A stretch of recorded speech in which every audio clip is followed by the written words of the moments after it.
আসসালামু আলাইকুম। তো সরকারি চাকরিজীবীদের জন্য দারুণ একটা সুসংবাদ। এই অন্তর্বর্তীকালীন আজকে 22 তারিখ সরকারি চাকরিজীবীদের জন্য মহার্ঘ ভাতা সংক্রান্ত দারুণ একটা সুসংবাদ দিল।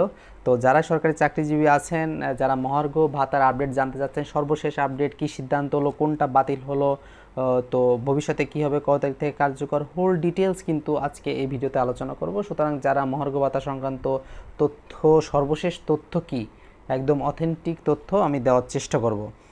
তো সরকারি চাকরিজীবীদের জন্য সুসংবাদ দিল হচ্ছে আমাদের আজকের অন্তর্বর্তীকালীন সরকার, অর্থাৎ বিশেষ করে অর্থ মন্ত্রণালয়। তো নতুন হারে মহার্ঘ ভাতা দেওয়ার সিদ্ধান্ত হয়েছে।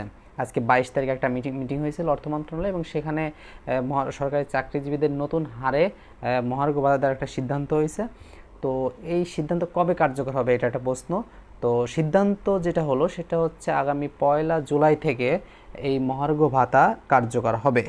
তো সিদ্ধান্ত অনুযায়ী আরেকটা যে কাজটা হলো সেটা হচ্ছে যে গ্রেড অনুযায়ী কিছু শতাংশ ভাগ করা হয়েছে, যে কততম থেকে কততম গ্রেড পর্যন্ত কত শতাংশ ভাতা পাবে সেটাও তেনারা জানিয়ে দিয়েছেন।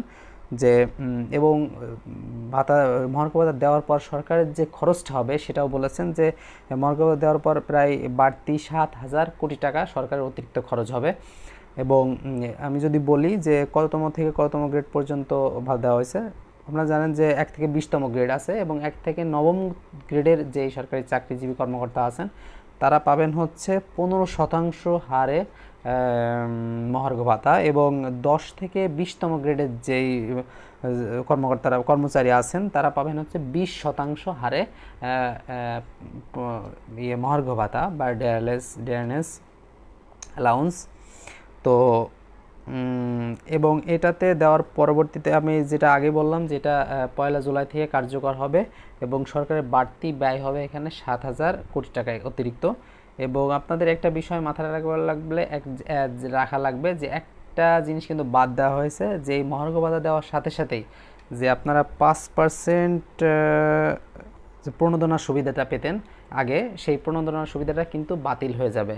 এই বিষয়টা আপনাদের মাথায় রাখা লাগবে, যে 5% প্রণোদনার সুবিধাটা বাতিল হয়ে যাবে, কিন্তু এখানে আপনারা 1 থেকে 9ম গ্রেড 15%, এবং 10 থেকে 20তম গ্রেডের হচ্ছে 20% হারে মহার্ঘ ভাতা পাবেন আগামী 1 জুলাই থেকে। এবং সরকারের অতিরিক্ত এখানে ব্যয় হবে 7,000 কোটি টাকা।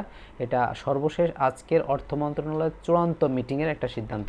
তো যারাই মহার্ঘ ভাতা নিয়ে সর্বশেষ আপডেট জানতে চাচ্ছিলেন, তো আপনাদের জন্য এই পর্যন্তই। আজকে আপডেটটা দেওয়ার জন্য মূলত ভিডিওটা বানানো। তো আপনারা যারা আমাদের চ্যানেলে নতুন আছেন অবশ্যই চ্যানেলটি সাবস্ক্রাইব করে পাশে থাকা বেল আইকনটি প্রেস করে দেবেন। ধন্যবাদ সকলকে, ভালো থাকবেন, সুস্থ থাকবেন, আল্লাহ হাফেজ।